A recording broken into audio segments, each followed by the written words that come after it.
Okay, guys, this is a rapid review of the WWE Draft 2021 with Matt and the amazing Ori.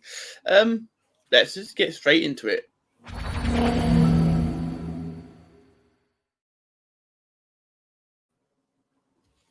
So yeah, as everybody knows, you listen to Good Cop, Bad Cop. I am a WWE mark, and something that Mags, our wonderful conglomerate. That's not the right word, is it?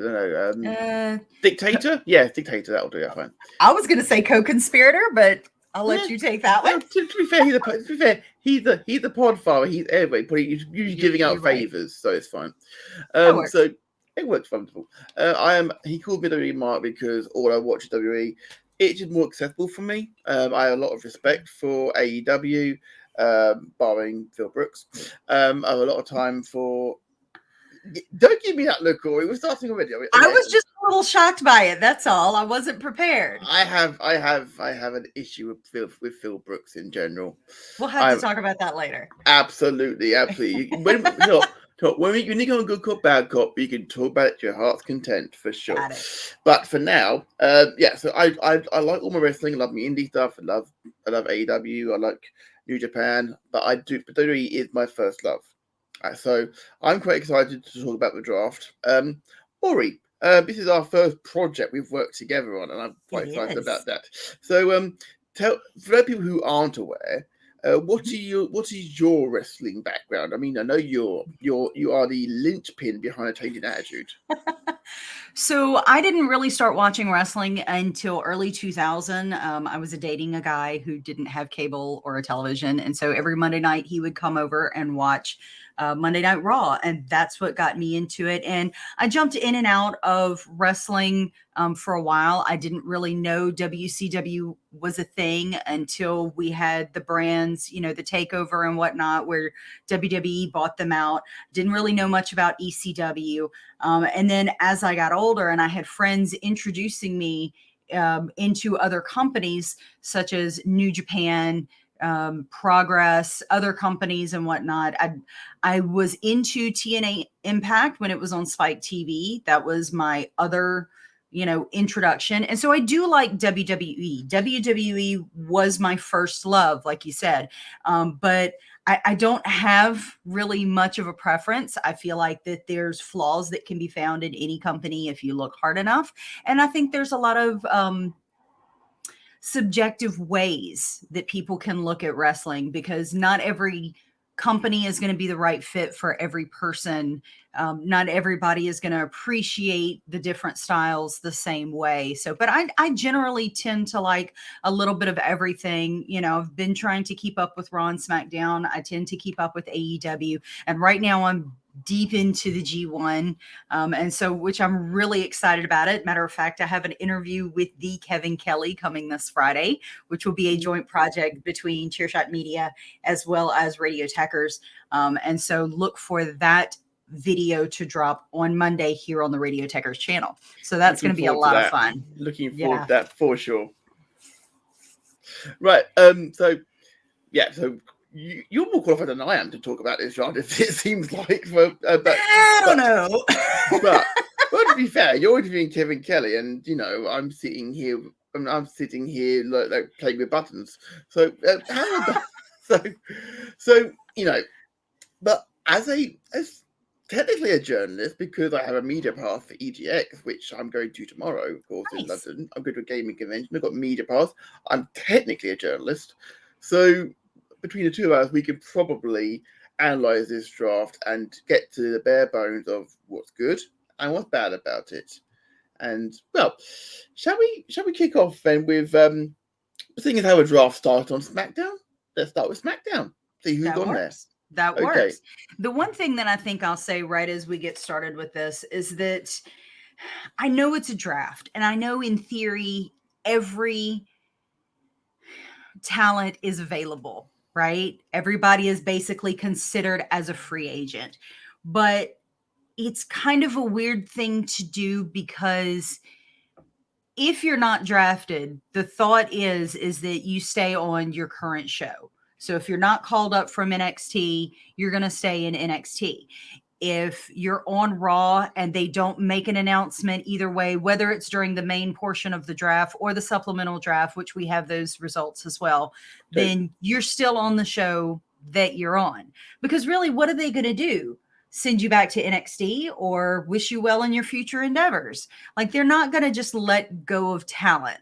So the idea of a draft, while I think it's good in theory, I think the shakeups make a little bit more sense, at least to me, because they're not gonna get rid of Roman Reigns just because he's not announced as part of the SmackDown draft.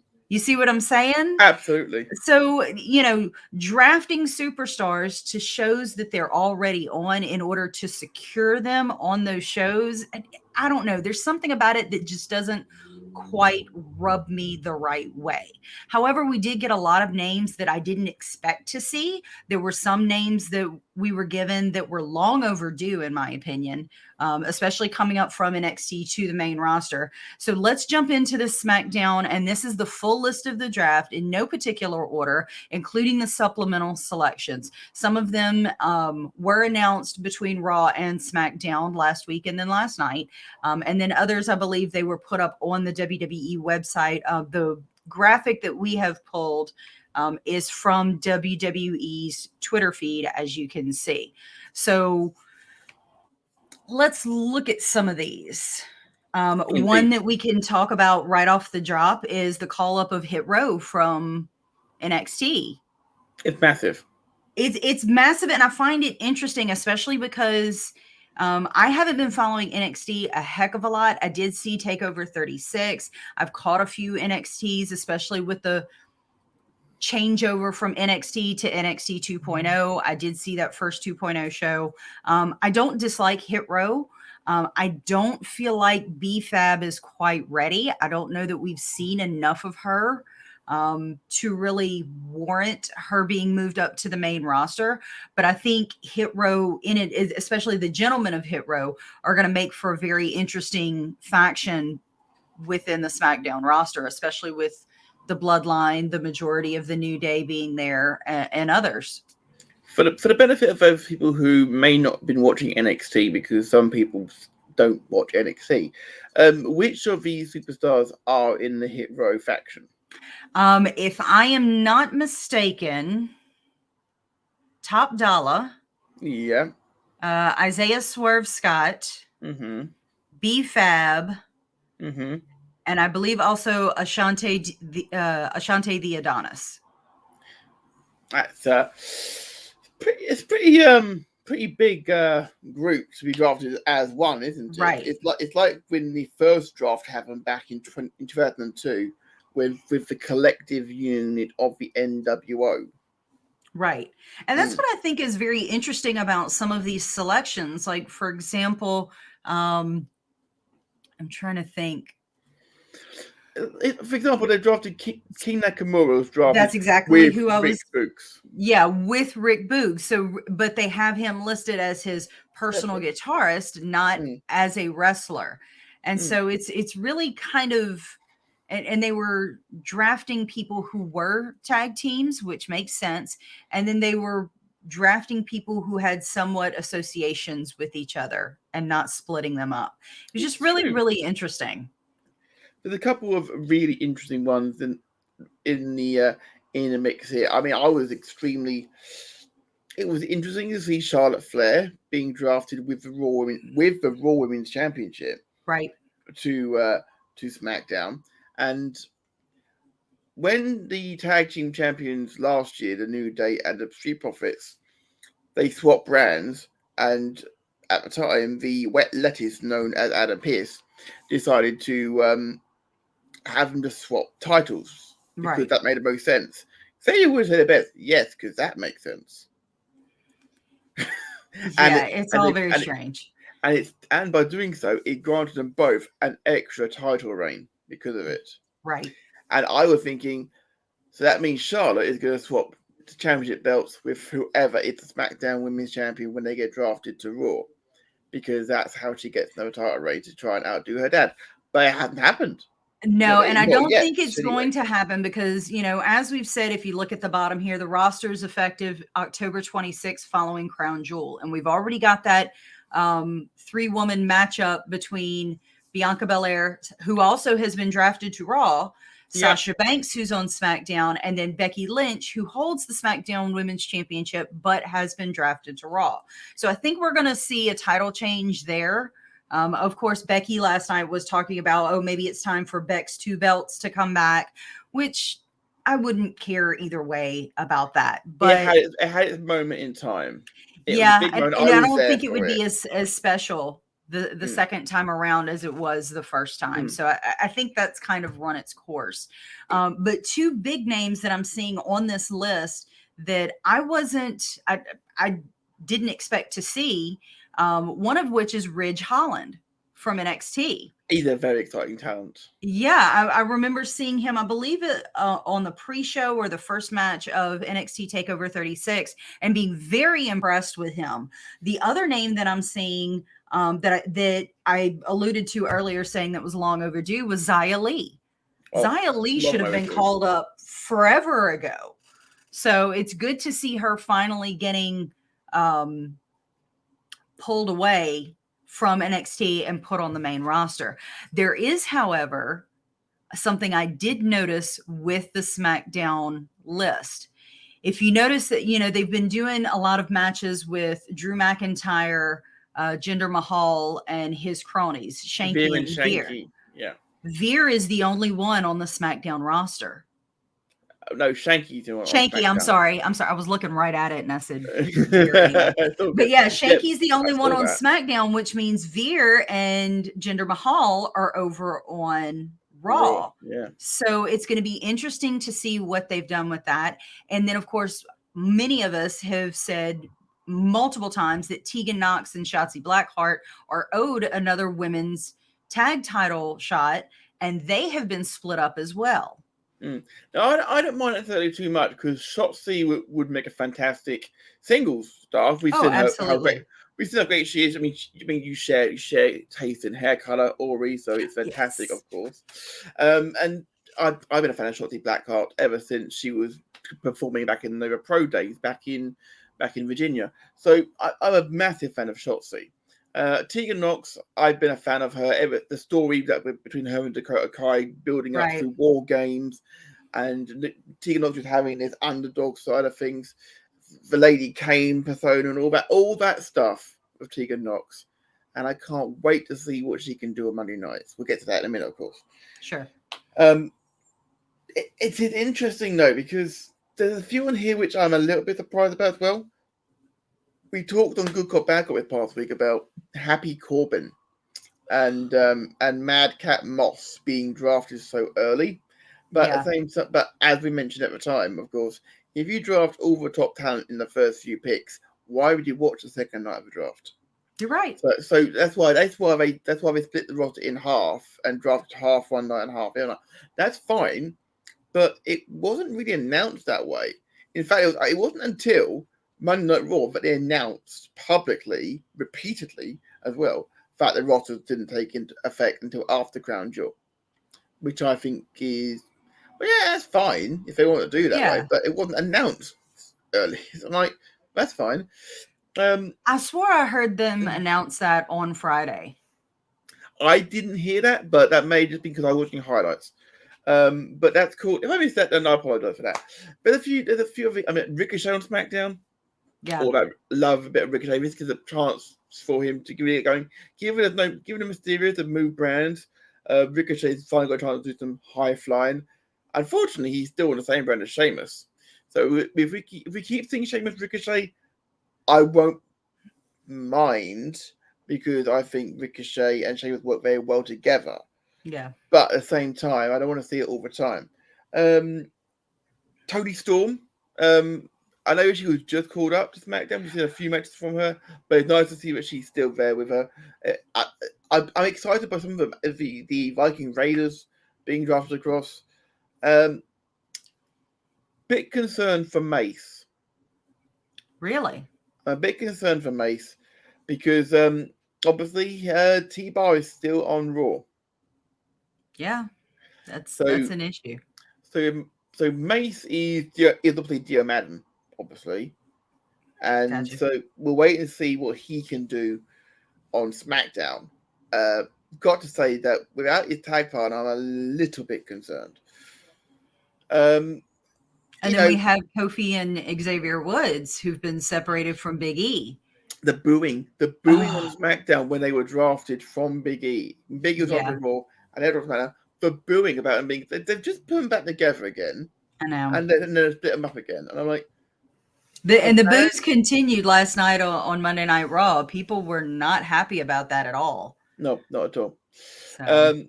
I wasn't happy about it either, but unfortunately, it is what it is. I'm intrigued by the Humberto Carrillo and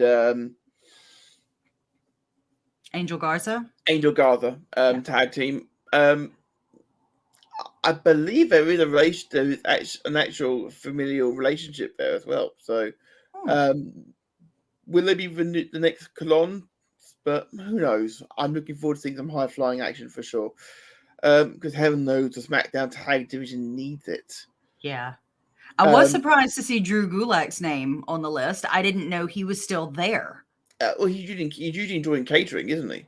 To be fair, I hate to say it, it's either that or main event. Yeah. And much as I hate to say it, no one's watching main event. No, not for the big. If you put a few big names down there, they'd start watching it. They turned up one night and they haven't been back since. So are we thinking that Sasha's going to take that championship over at Crown Jewel? Because I think it makes the most sense, doesn't it? Yeah, I think so too. I mean, and looking at the women that, you have Aaliyah, who I know next to nothing about, if I'm being perfectly honest. She's relatively new to me as well, but by all accounts, she's very exciting, very talented. We've got Aaliyah. We've got B-Fab, but she's going to be way too involved in Hit Row at this point, unless this is the only way I see. And this is complete speculation and fantasy booking. Okay. So many people have wanted Naomi on SmackDown because she's married to one of the Usos to join the bloodline. It would make sense. Have her have the title. And now that we've got Hit Row on SmackDown, that allows for Hit Row to match up with the bloodline. And if they bring Naomi in, that gives them a female component to go head to head, B-Fab versus Naomi. Now, will Naomi get the title right away? Probably not. It seems already set that Sasha Banks is going to have it. I mean, just based off of Crown Jewel. It'll be right for sure. So at that point, I think, the storyline could easily be steered in a way of, hey, you're here. Of course, you're family. You're part of the bloodline. And then they push her to challenge Sasha. Like, how are you going to be part of the family when you don't have gold? See, this is the thing is, I was quite surprised that Nia Jax wasn't drafted to SmackDown, because given her Samoan heritage and given the fact that she is blood, that they didn't put her in there. Could you imagine Nia Jax? The same could be said for Tamina Snuka. There's arguments to be made there. On multiple different fronts. Tamina could fit, Nia could fit, but but the thing is I think the reason Nia wasn't drafted to SmackDown for them to do that is that with Naomi being married to Jay, it makes that connection, Jimmy, sorry, that connection a little bit stronger, first of all. Second of all, I think they are intentionally trying to break Shayna Baszler away from Nia Jax. Not only by the actions that she's done recently, but there was a whole confrontation with her last night. They had a match between her and Dana Brooke, who I feel like I haven't seen in years. And she went to do the same to Dana Brooke, Shayna Baszler did, as she has with Eva Marie and Nia Jax, and Doudrop came out for the save, out of nowhere. And so I think it's intentional that they're trying, because Shayna is now headed to SmackDown, that they're trying to separate the two. That's fine. That's fine if I don't do that, of course. Yeah. I mean, Shayna as a single star, I mean, they're building her up to be an absolute badass. And down the line, Shayna versus Doudrop. I hate saying that name. It's Piper Niven. I know. It's Piper Niven. Yeah. Piper Niven versus Shayna Baszler down the line. That is a WrestleMania match. I'll even take Viper at this point, but not Doudrop. Yeah, well, you never know. They may revert things because as we get on to with Raw in a moment, there is a name change I noticed on the draft as well. Oh, I must have missed that. We'll have to check that out. It was done quite quietly. I think that's pretty much everyone wrapped up here. We've got gender. I did say something incorrect. Something incorrect. Yes. It's Shanky and Jinder Mahal that are on SmackDown and Veer that's now on Raw. But we also have Jeff Hardy who's moved over to SmackDown. I'm excited about that. Oh, yeah. I'm excited about that because I'm looking forward to seeing Jeff Hardy mixing up with the Intercontinental Championship picture, no doubt.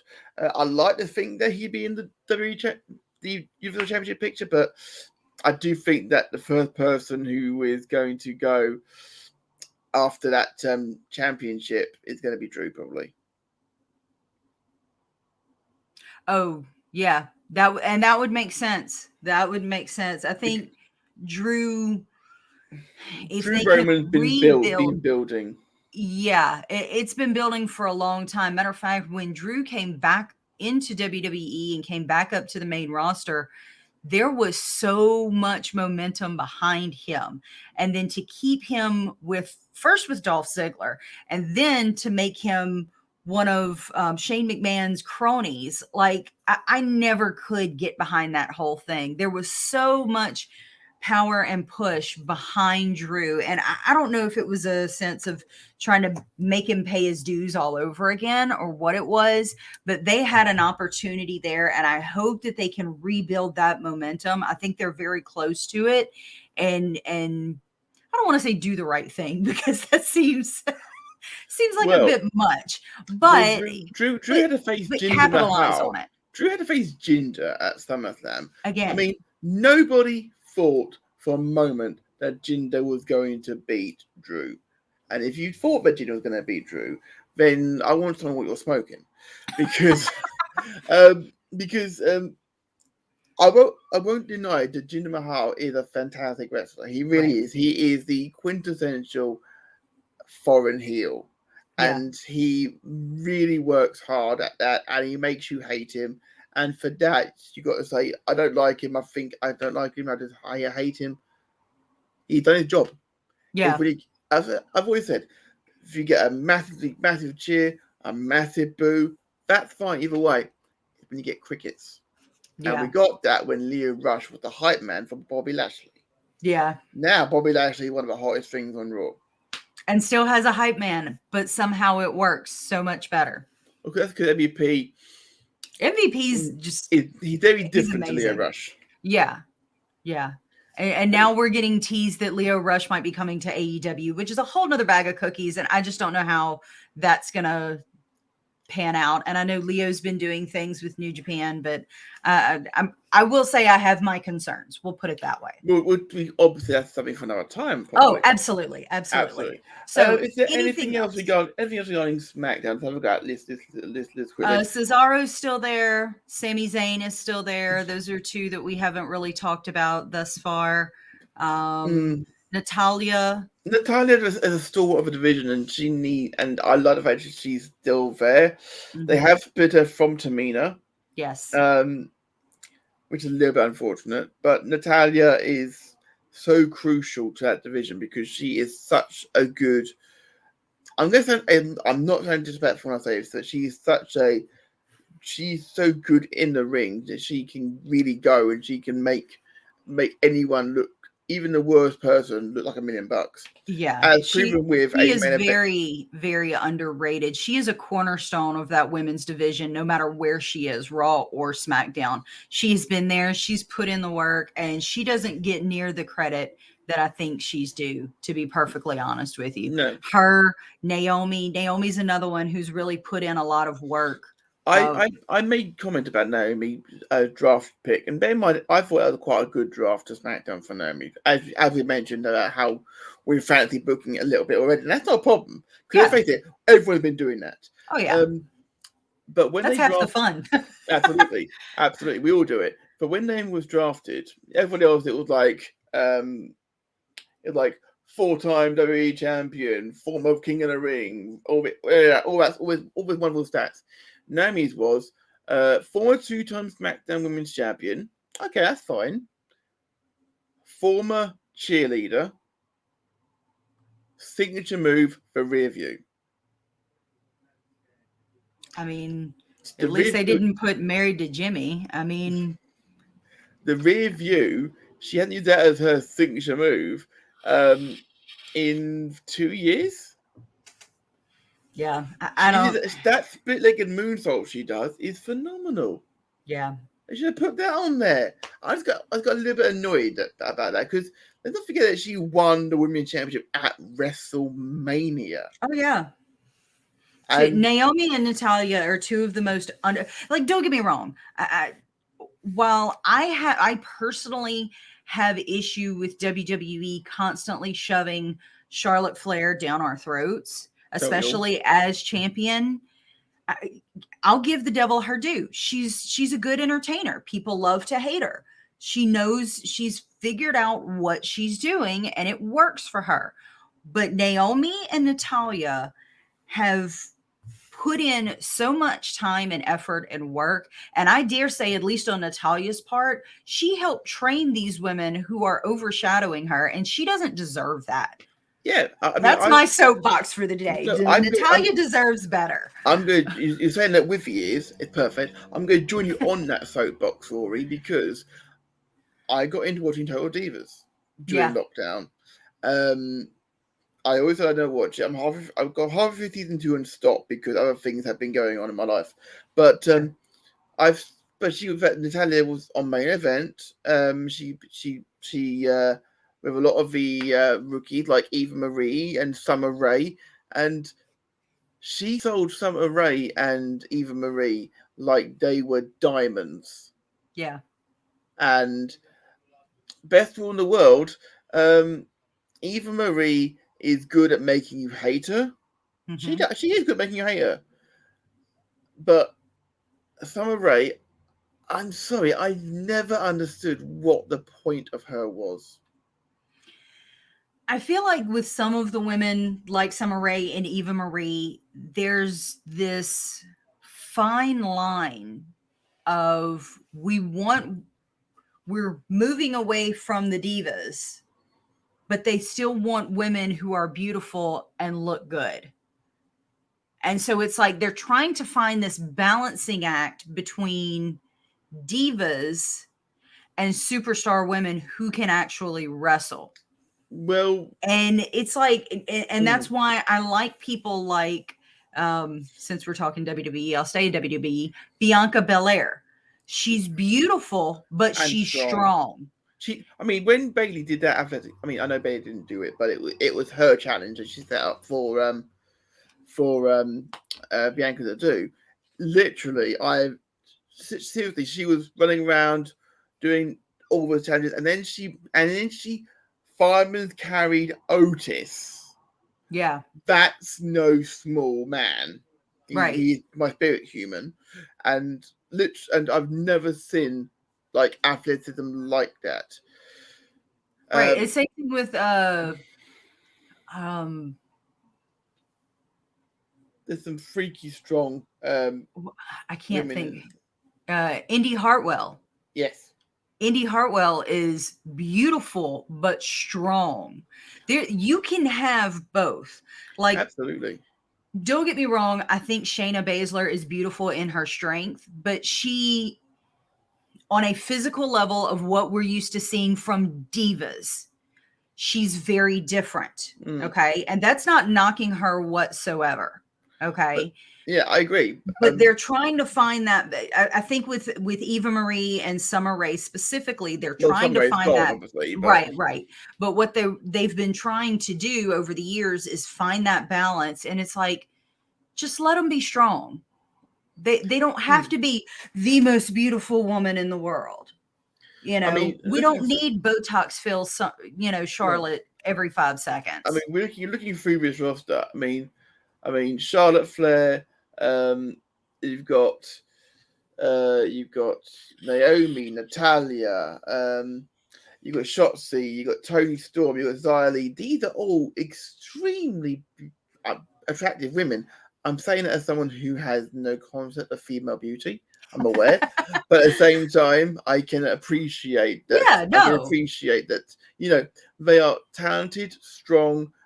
They're not divas anymore, and they're all different in their own way. And I like the fact that they aren't all, with the greatest respect, they're not Joy Giovanni and all the girls we used to see back in the days when they were doing the SmackDown Diva Search, for example, and the Raw 22, like Maria Kanellis, and not to take anything away from them either. Maria could wrestle, to be fair. Yeah, Maria. Who else was I thinking of?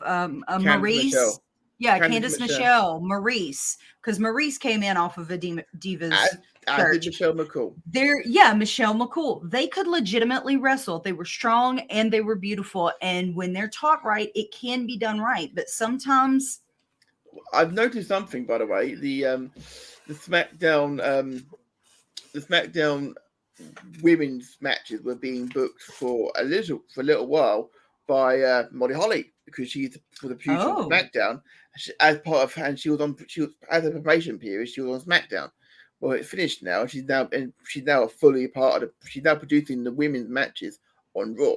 Molly Holly is the producer for the women's matches on Raw. That's awesome, and I think that's brilliant. It's brilliant because, let's face it, she was trained by Dean fucking Malenko. Right. What she don't know about wrestling ain't worth knowing. Yeah. I mean, she's been in, I think, all of the Rumbles. All the women's Rumbles, I think, apart from the first one, I think. And here's the thing. Even the first one, I think. And she always gets one of the biggest ovations because she is adored. Yeah.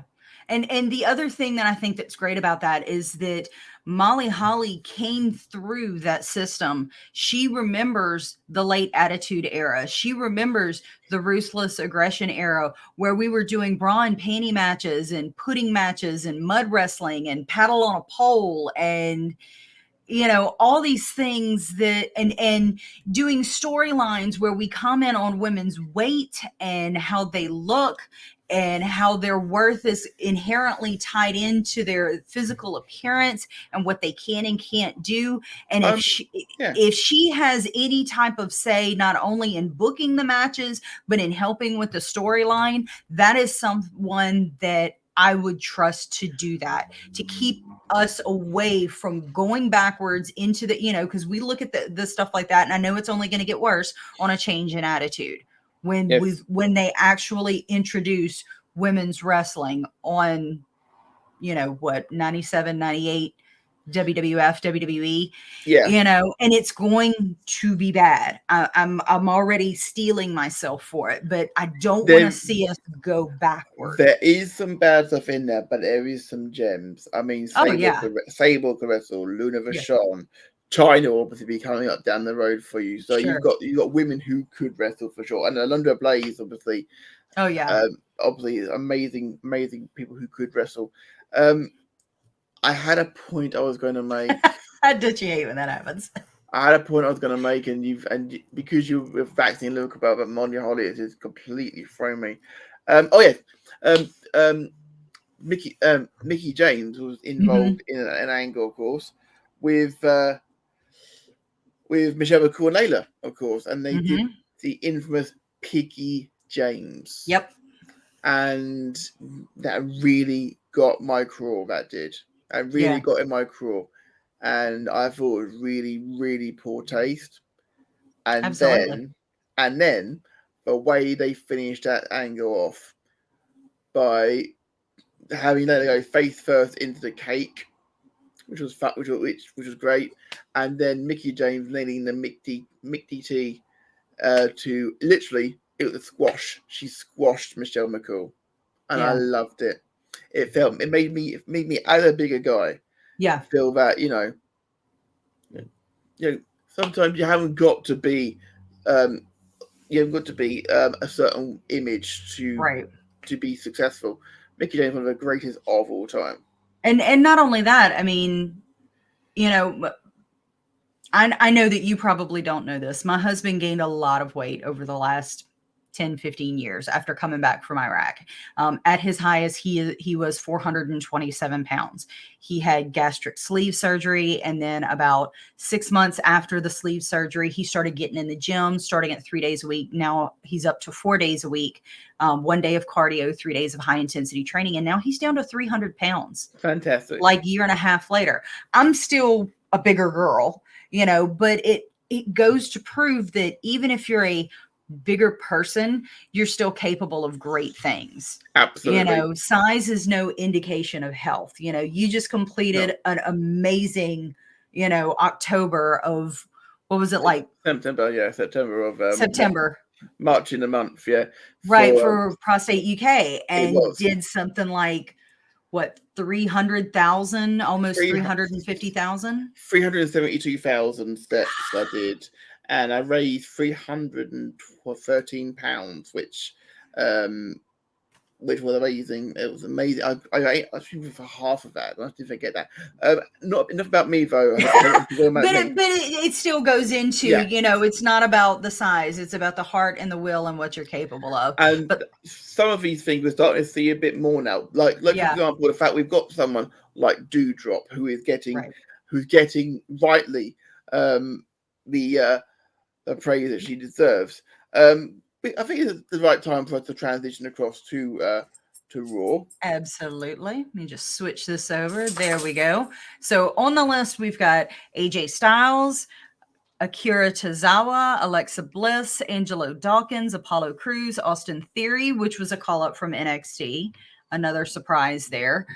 Becky Lynch, Bianca Belair, Big E, Bobby Lashley, Carmella, Cedric Alexander, Chad Gable, Karrion Kross, John Morrison. I'm not going to say his name because I don't like him. Gable Stevenson, which I think is going to be a very polarizing person for quite a few reasons. I think we need to address the elephant in the room here straight away. Let's do it. Gable Stevenson, who is an Olympic gold medalist. Mm-hmm. Obviously, he won the gold medal. He, he's got all of the accolades in the world, and he's got every credential to be a phenomenal WWE superstar. For the elephant in the room, however, for people who in the UK may not be aware of this, he was involved in something of an incident while he was in college. Mm-hmm. However, he was also found. He was arrested, but at the same time, for charges, I believe they were of a sexual misconduct nature. Yes. However, he was also found he had no charge to answer, and the case was dropped. Apparently, I believe this took place in Minnesota, and there was a loophole within the law that they were able to get the charges dropped, which has since been closed.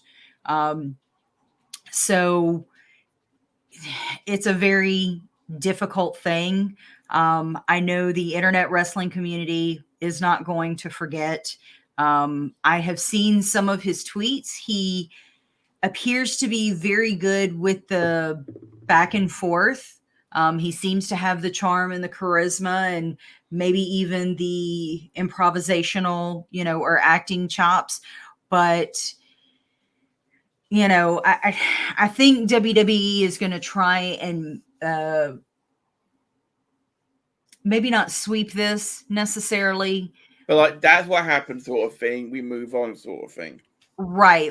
He wasn't convicted, so there's nothing we can do about it. We will, of course, there is, of course, precedent for people who actually served time in prison and then reformed. So Booker T, of course, armed robbery and two-time Hall of Famer now. Right. So obviously, and I believe MVP as well. Yes. So it's not. So I'm not saying that excuses him. Right. But at the same time, I will just say, if there had been a case to answer, then it would have been taken further. It should have been anyway. I know how things are with things in America, so I'm going to go with what I see. So I have to, as a journalist, say, well, that's that. We have to now judge him on what he does in the ring. Right. If he has kept his head down since then, and it seems like he has, as he needs to, right. But if he's done that and he is just, if he keeps going, but tell you what, people are watching you, and if you do slip up, Gable, they will be on you like a ton of bricks. Yeah. But good luck. I think you're going to need it. But in terms of wrestling wise, could be the next Brock Lesnar. In terms of wrestling ability, potentially, I think a lot of people are looking at it more as he could be the next Kurt Angle, and that's what it kind of feels like they're attempting to do, or maybe find some middle ground between Angle and Lesnar. So we'll see how it plays out. I mean, from what I understand, while he is signed and basically committed to the WWE, he still wants to finish getting his college education, and he's got some tournaments that he can compete in with the NCAA. Something, I think it was it. So it may LIM or something.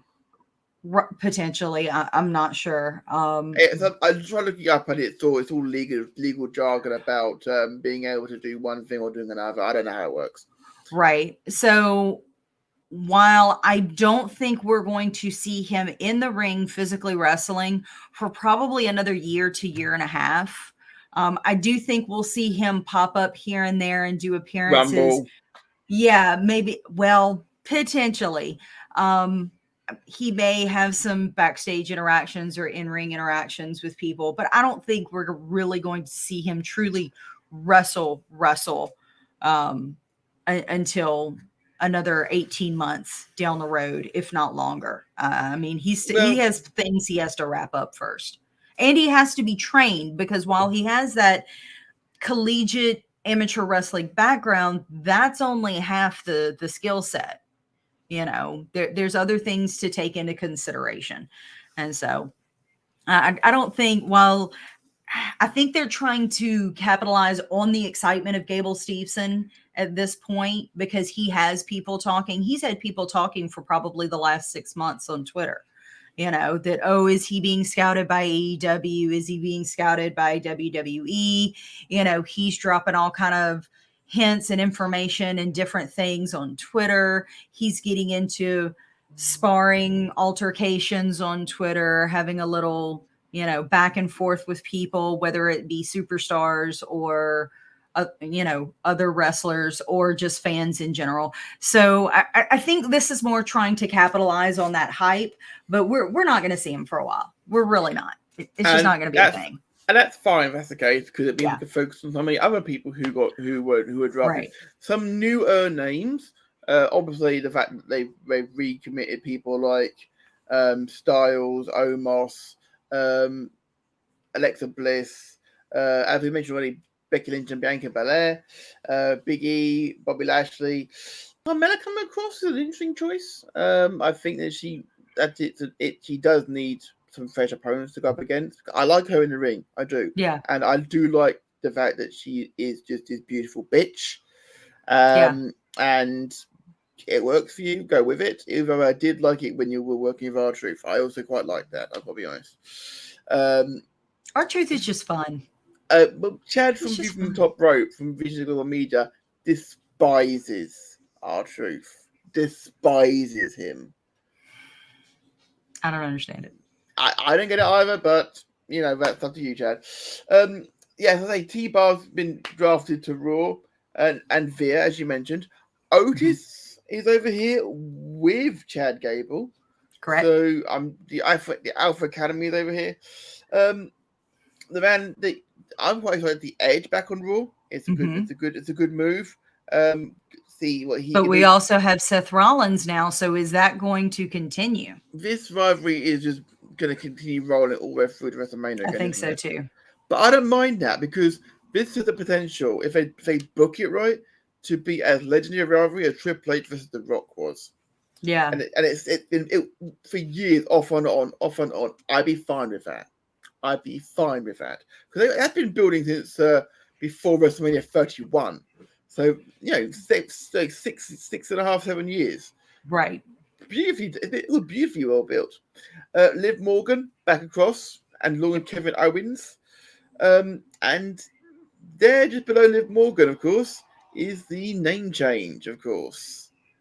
Mia Yim reverting to her name she had, having dipped the name of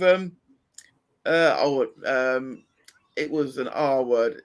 Oh, Retribution. It was the stable name. What was the R they gave her? Mia Yim, better name for her. Happy about that. So, and then Zelina Vega is over here with Carmella because they were working recently with each other and with Sasha Banks working as her henchwomen. And so now they're over here. Of course, we talked about Shotzi and Tegan. Tegan is over here. Riddle stayed, Robert Roode, Dolph Ziggler, Nikki ASH, and Rhea Ripley. Keith Bearcat Lee. I'm liking Keith Lee. I don't mind the new Bearcat nickname. I don't mind that at all.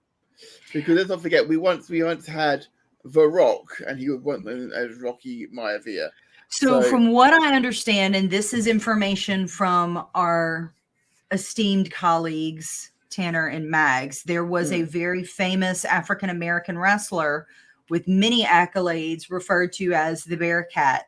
And so I wasn't familiar with it. They had to clue me in on this. So I wasn't aware of that. So. Yeah, there's apparently, Tanner has more details than I do, but apparently there's some historical connection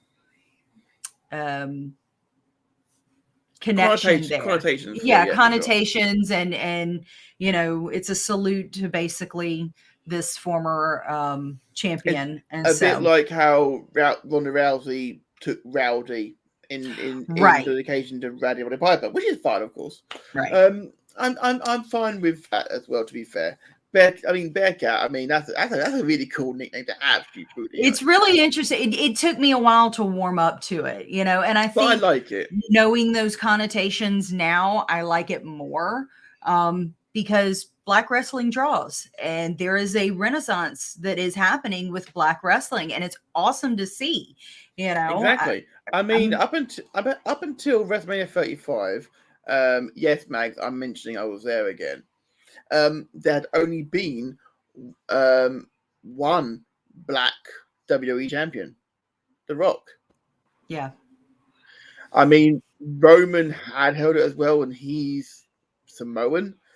So I don't know if there's Black in there or not. I don't know how much there is in there, but there's certainly. But it would depend on his parents. But if both of his parents are Samoan, if his grandparents, if any of his grandparents were African American, then he could claim African American status. But I think he mostly refers to himself as Samoan. But that's still a person of color. Yeah, but absolutely. While it's still a person of color, we've had Samoan champions before. We don't really get a whole lot of African American, obvious presenting Black champions. So to have Bobby Lashley, to have Big E, to have Sasha Banks and Bianca Belair and others like that holding, major titles within the company, it's long overdue. I mentioned this just after WrestleMania this year. WrestleMania Night 1, we had Sasha Banks versus Bianca Belair for the Women's World Championship in the main event. First time that two women had a one-on-one matchup at WrestleMania in the main event, and the first time that two Black women had main evented, obviously. And unless I'm really mistaken, the first time ever it had been an all-Black main event in WrestleMania history. Could be. It could be. And that's, I'm thinking, it's 37 years. How did it take you so long? But good thing, as you're saying, it's a great thing. Them crackers. No. Us white people ruin everything. Yeah, no. Look, I hate us white people too half the time, okay? We're crazy people, okay? It is amazing the different people being represented here. We have Becky Lynch representing the Irish side of thing. We've got Biggie, obviously, And we've got we had Damian Scottish at one Priest. point. Yeah, we've got Damian Mia Priest, Yim now. Mexican. It's fantastic. And with Isaiah Lee, it's come up, Yeah. and we've got so much being so well represented.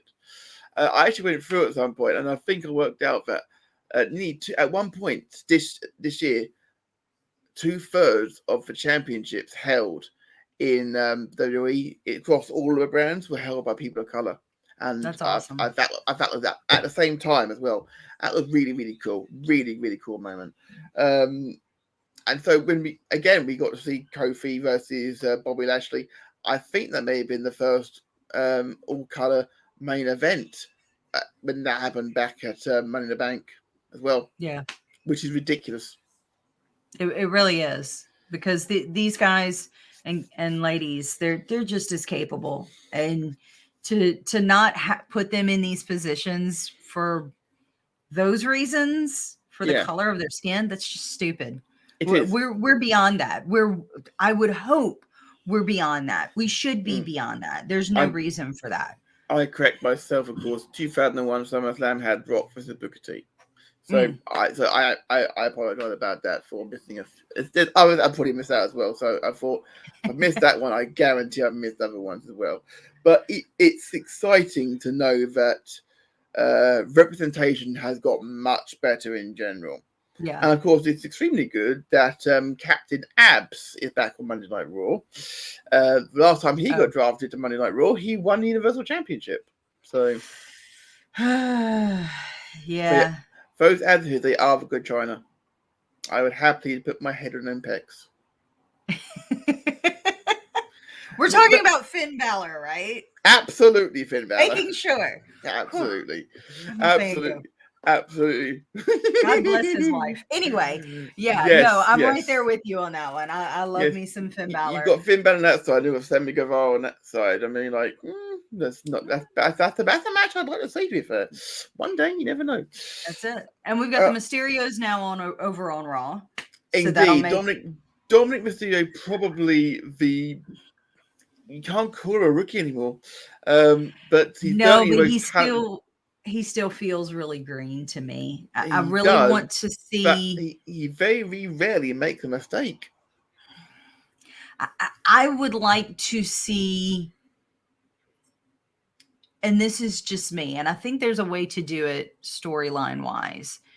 I'd like to see Dominic break away from Ray, not necessarily go fully heel, but be like, listen, a bit between her. I am me. I can't live off the Mysterio name forever.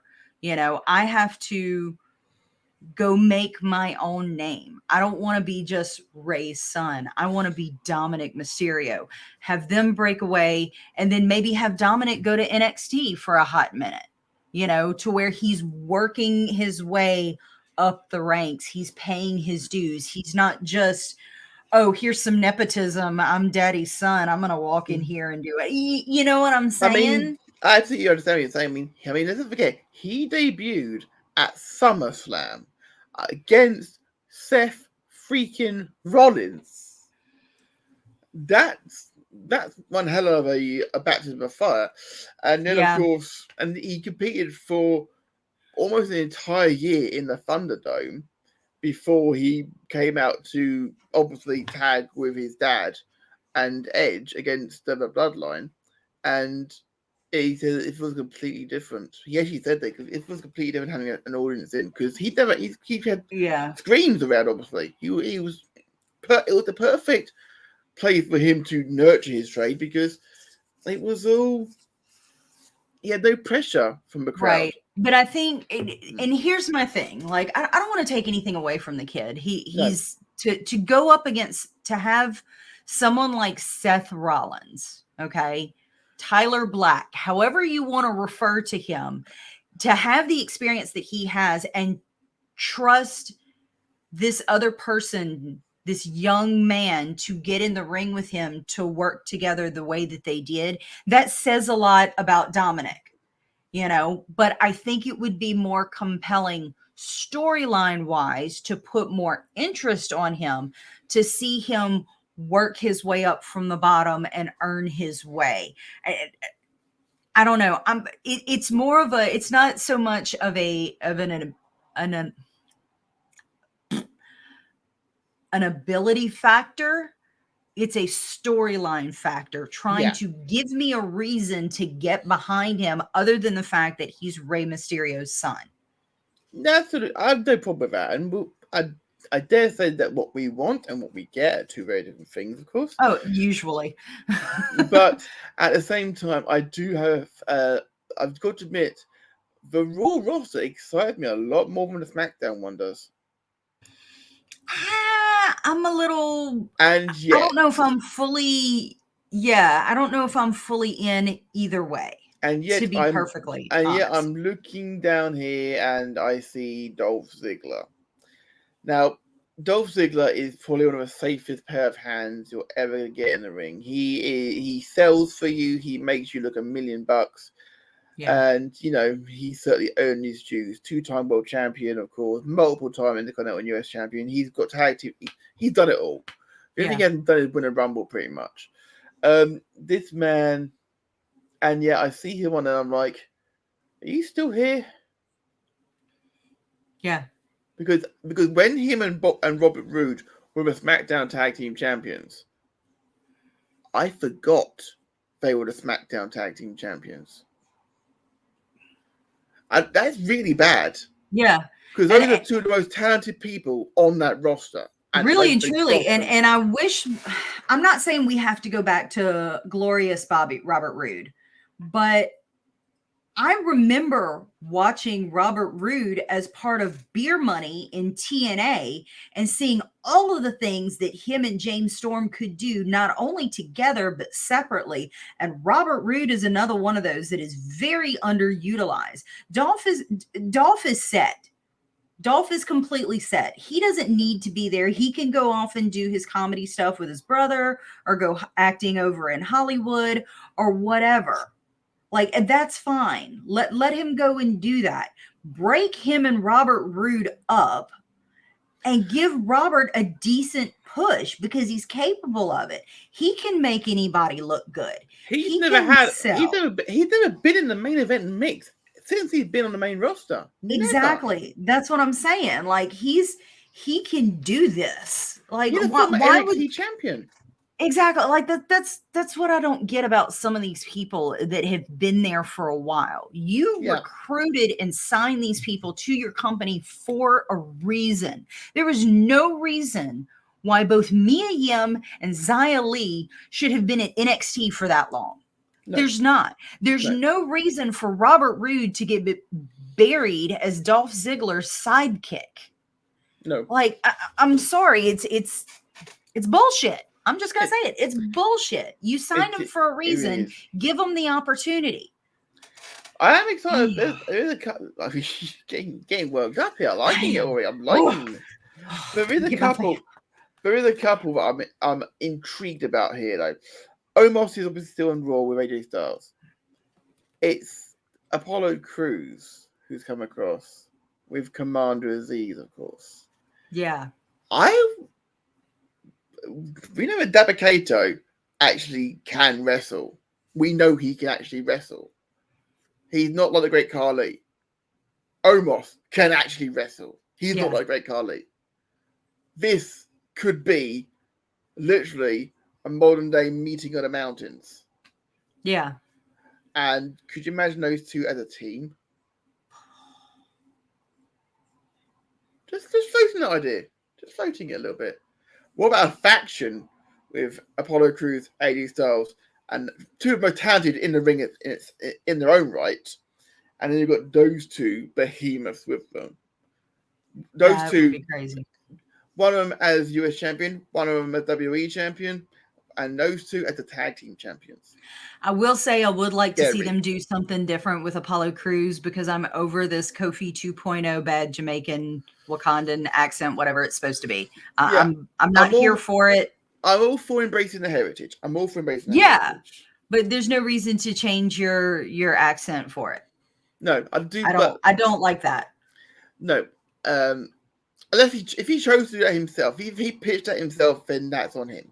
Yeah. I think it's a little much personally. But it was he needed to change the character and it worked, but you need to evolve it a bit more now. Yeah.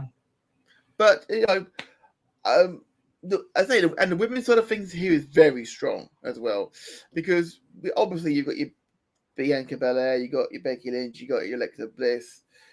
You've also got Tamina and Nia Jax, Nikki ASH. Liv Morgan's come across. I have a lot of time for Liv Morgan. We know Piper Niven's on the brand still. Yep. Rhea Ripley, and as you mentioned, Dana Brooke. Now, people hate on Dana, and I don't think it's necessarily always deserved, because she is very athletic. Yeah. She's a power lifter, for heaven's sake. She knows what she's strong. I mean, she'll literally no hand cartwheel into the arena, and then literally she put the guns up.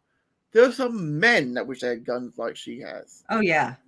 Yeah, no, she definitely, I've said for a long time that she doesn't get the accolades that she deserves. She doesn't get the shot that she's deserved. I don't know who she pissed off in the back or what happened, but there's been a couple of times where she's been really kind of on the precipice of potentially doing something. Like literally the last time I remember seeing Dana Brooke, she was statistics analyst secretary for yeah, like what the heck? Like that was to be fair, she was very good in that role. It was very fun. She did a great job with it. And then obviously with WrestleMania she would partner with Mandy Rose, who's now back on NXT, and by the way, tearing it up on NXT. So I've heard. But Dana Brooke, I feel that she works better in the tag division. Perhaps, but it's kind of who do you put her with now? Maybe Pearl. Maybe she become part of the faction. I mean, we've always seen her in face mode. We've never really seen her heel Dana Brooke. We want to see a real bitch. Yeah, she could be a real bitch. Bitchy thing is how they started using the actual bitch word a lot more on Monday Night Raw. They didn't even filter it out, which was on so YouTube. funny to me, because not 3 or 4 weeks ago there was this whole thing when we were finally getting Dewdrop Piper Niven breaking away from Eva Marie, and nobody could say ass. I'm gonna beat her behind.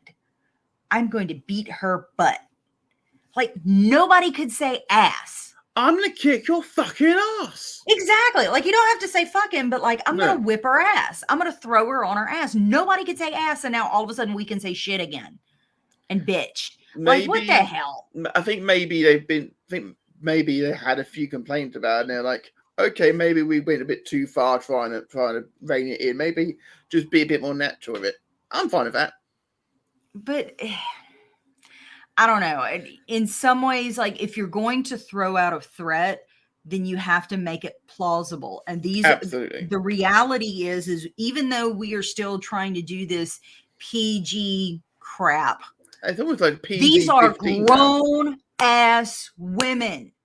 Let them say ass. Absolutely. Just let them say ass. Like for fuck's sake. You think no parent has ever turned to their kid, especially once they're older, and go, if you don't shut the hell up, I'm going to beat your ass. Like it's happened, okay? Well, my mum said to me, although she has used words to that effect, but she's never actually said those words, no. But that's more of a culture, that's more of a country thing, I suppose. Never mind. I'm English. I'm English, so yeah. I was gonna say something completely different, but I'm gonna let it go. Yeah, I'm gonna whoop your butt, like but especially my oldest is 15. He goes to United States public school. You're not old enough to have a 15-year-old. I do have a 15-year-old. Yeah, but you can't be more than what, 22, 23? No. My birthday is at the end of this month. My birthday is October 27th. I share a birthday with John Cleese. I'll be 40.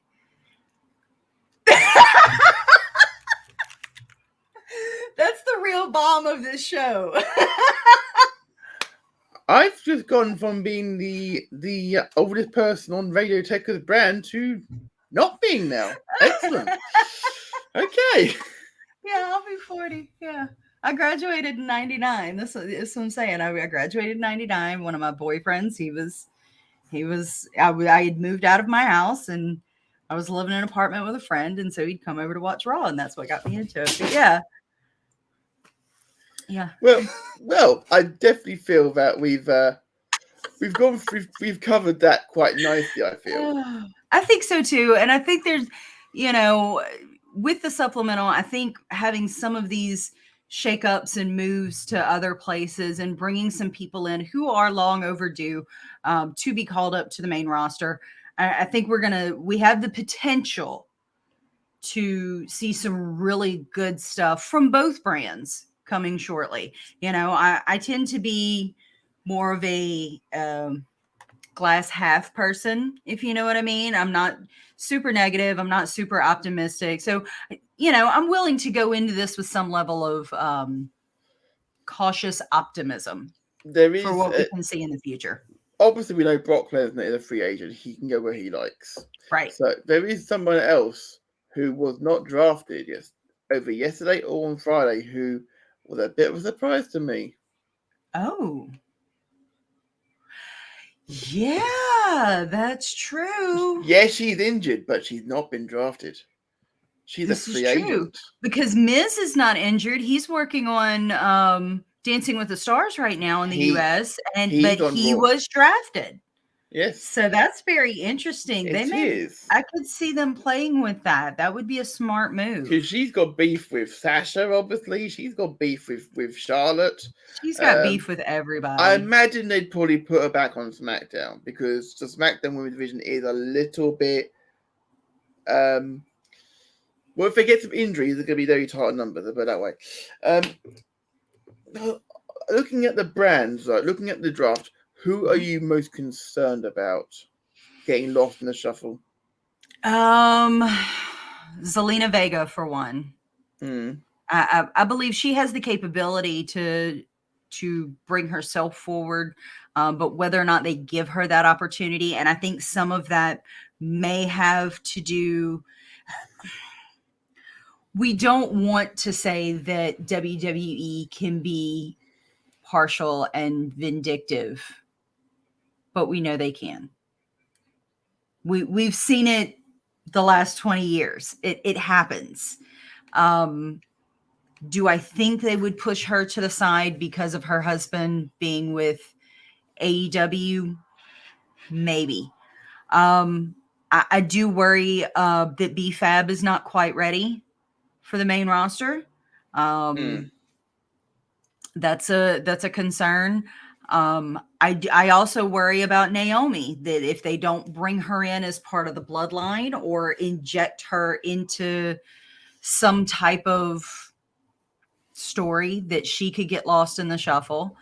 Toni Storm feels like she's already lost. Like, because she's there, but then she's gone and she's mentioned, and the way they brought her up wasn't great either. It was so little fanfare. Shotzi and Tegan are another ones. And I hate that I'm having to list so many women. That bothers me because we have some amazing women on this roster. And it's time for another Evolution pay-per-view, an all-women's pay-per-view. It's time to, it feels like it was a one and done and forgotten. We gave you what you wanted. Now you can go away. Like, I'm over it. I'm very much over it. Like, these women, other than Sasha, Becky, and Charlotte, deserve ample time and decent storylines. Absolutely. I agree with everything you have said there. I'm not just trying to steal your stuff. I genuinely agree with you. I'm also concerned about.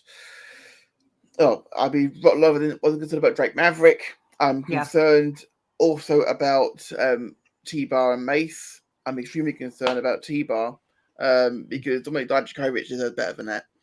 And I'm also I'm also quite concerned about Karrion Kross. Yeah. I don't know that has anything to do with the draft necessarily. I think that's just a concern about what they're doing with Karrion Kross. I mean, he's now wearing bondage gear in the ring. Right. And he doesn't need to wear that.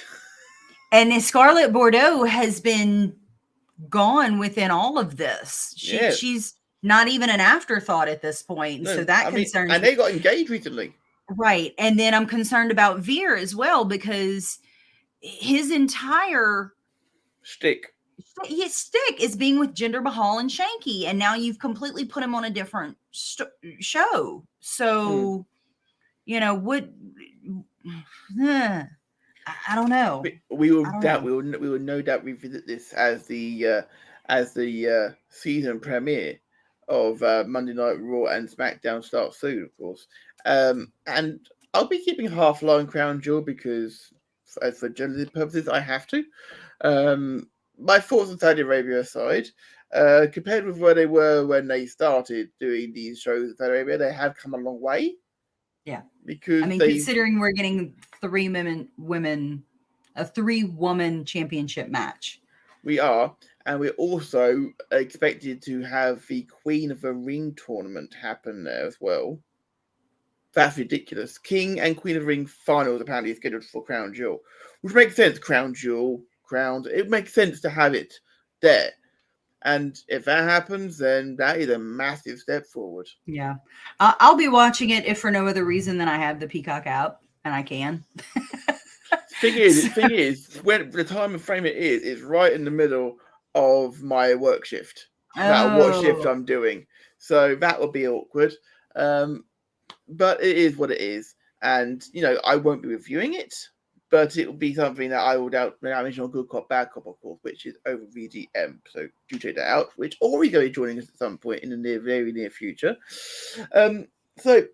That's pretty much, I say rapid review. It's been an hour and 10 minutes. But in fairness, it was as rapid as we could get. Okay, there was a lot to talk about. When we get chatting, we get chatting. It's like we've been talking for years. Or it's fantastic. You've been talking to chat. You've been chatting for so long in the chats to us on Tekkers. It's great to actually talk to you. Now we can't shut the fuck up. Right. So, how about we give our socials and get out of here so we can actually go watch some wrestling? Sounds good to me. Where can people get in touch with you? Both your Twitter and your Twitch. You can find me Twitch, Twitter, Instagram, TikTok. All of them are under Ori the Draw. So if you find Ori the Draw, more than likely that's me. Absolutely fantastic. And likewise, if you want to find me, you can find me on all things, be it Xbox. You can find me on Twitch as well. You can find me right here on Radio Tekkers and also on Twitter at the Matt Attack UK. Just down there, you see. You can multitask. You can do it. You should always subscribe to me. It's all good. So, very professionally done, Ori. Professionally done. Thank you.